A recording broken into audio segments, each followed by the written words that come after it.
Honorable Speaker of the Grand National Assembly of Turkey, President of the Asian Parliamentary Assembly, His Excellency Professor Dr. Mustafa Şentop, distinguished colleagues, ladies and gentlemen. First of all, I would like to thank His Excellency Professor Dr. Mustafa Şentop for his invitation to the 13th plenary session of the Asian Parliamentary Assembly, for his warm welcome and hospitality. The leadership of the Grand National Assembly of Turkey in the Asian Parliamentary Assembly for the last 5 years is highly commended for the clear expression of commitment and dedication of the brotherly Turkey to multilateralism, solidarity, and interparliamentary cooperation. Honorable colleagues, our contemporary world has been facing the challenges that have become hard to deal with. The period of COVID-19 has only intensified the negative effects of problems affecting all spheres of human life, such as poverty, humanitarian crises, political and social tensions, economic inequalities, and climate change. But I believe the main outcome of the past 2 years has been about the approach taken by a global community in relation to these problems. Tendencies like vaccine nationalism, gaining unfair economic advantages, have shown inefficiency of the unilateral approach adopted by some big countries. Today, as our society slowly moves toward post-pandemic period with all of its harsh realities, dialogue, solidarity, and unity gain importance as never before. Despite coming under pressure, past experiences have taught us that there is no alternative to multilateralism. Yes, it needs serious refinements in order to meet today's challenges, which I will touch upon later in my speech.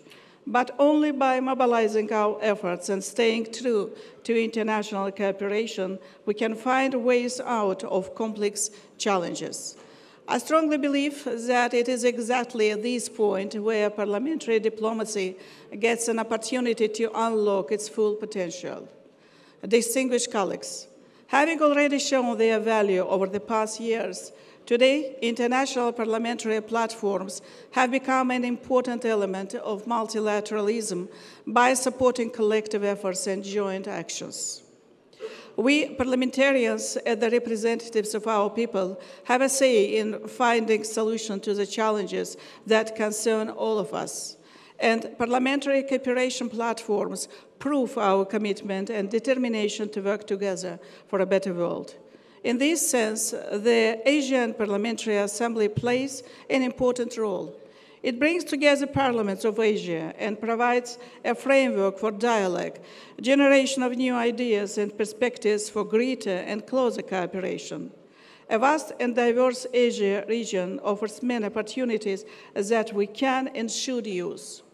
As the chairperson of the Parliamentary Network of the Non-Aligned Movement, which was established by the initiative of the President of the Republic of Azerbaijan, His Excellency Mr. Ilham Aliyev, I would like to state that the network shares the same vision and principles and is ready to cooperate with Asian Parliamentary Assembly for the common goals. Honorable colleagues, as I stated above, today's multilateral system needs serious refinements that will benefit all countries. What is needed? First and foremost, norms and principles of international law should be strictly and fully observed. International organizations that stand at the core of the multilateral system should refrain from double standards. Their decisions and resolutions should be implemented without selective approaches. This is a demand of today's international relations, but it is also imperative for justice and sincerity. Ladies and gentlemen, 20% of the internationally recognized territories of my country, Azerbaijan, were under the occupation of our neighbor Armenia for almost 30 years. During the years of occupation, Armenia deliberately destroyed all our cities and villages, vandalized all historical, cultural, and religious sites of Azerbaijan. Armenia carried out ethnic cleansing in these territories. Almost 4,000 citizens of Azerbaijan, both civilians and military, still remain missing in connection with the First Karabakh War. Ethnic cleansing resulted in more than 1 million Azerbaijanis becoming internally displaced persons from the occupied territories and refugees from Armenia. Ladies and gentlemen, at this point, I would like to share with you some historical facts. The Azerbaijani people living in Armenia were ousted from their native lands even before the conflict started. It should be mentioned that historical maps and documents prove that present-day Armenia was established in historical lands of Azerbaijan, and the Azerbaijani people lived in those lands for centuries. Our historical city, Yerevan, was made the capital of Armenia in 1918. In 1920, by the decision of the Soviet government, Zangezur was severed from Azerbaijan and annexed to Armenia. It resulted by a geographical separation of Azerbaijan from its Nakhchivan region and Turkey. Unfortunately, the Azerbaijani people were subjected to deportation several times throughout the 20th century. The last phase of this deportation took place in 1988-1991, which I have mentioned before. As in Karabakh, the Armenians destroyed all our historical and religious monuments in the western Azerbaijan and changed the names of sites and villages of Azerbaijani origin. During the last century, it was done consistently with the aim of erasing our historical heritage in these lands. Honorable colleagues, continuing with the issue of the occupation, I would like to remind that during all these years, Azerbaijan tried to solve the conflict by peaceful means. However, 4 resolutions adopted by the UN Security Council in 1993, resolutions and decisions of other relevant international organizations that demanded immediate, complete, and unconditional withdrawal of the armed forces of Armenia from Azerbaijan's occupied territories were not implemented. But we did know that some resolutions of the United Nations Security Council are implemented within hours and days. In the case of Azerbaijan, they remained unfulfilled for 27 years.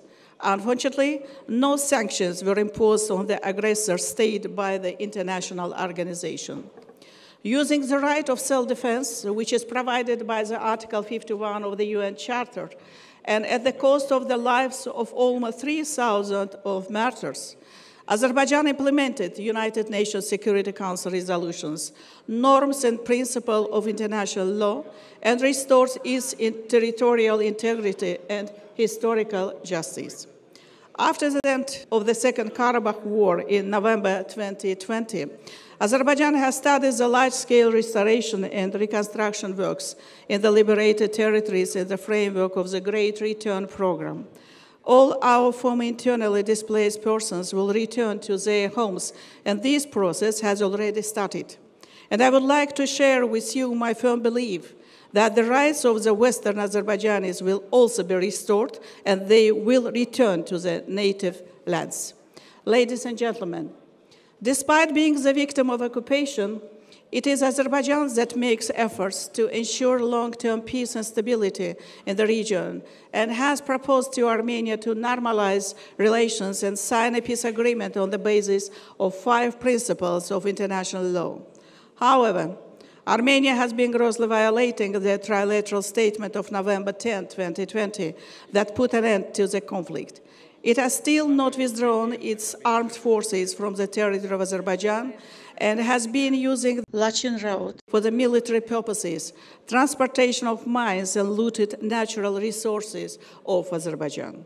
During the years of occupation, Armenia planted more than 1 million mines in these territories and still continues to do so.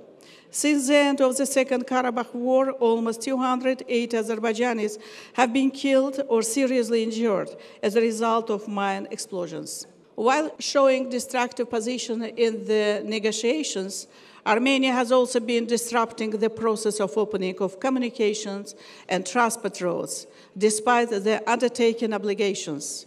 The opening of the Zangezur corridor, which will become a new transport road along the middle corridor connecting Asia to Europe, will greatly increase cooperation in transport and trade in the region and beyond. Honorable colleagues, at the end of my speech, I would like to express my hope that this plenary session, our discussions, will give impact to promoting multilateralism in the changing global dynamics. Thank you very much for your attention.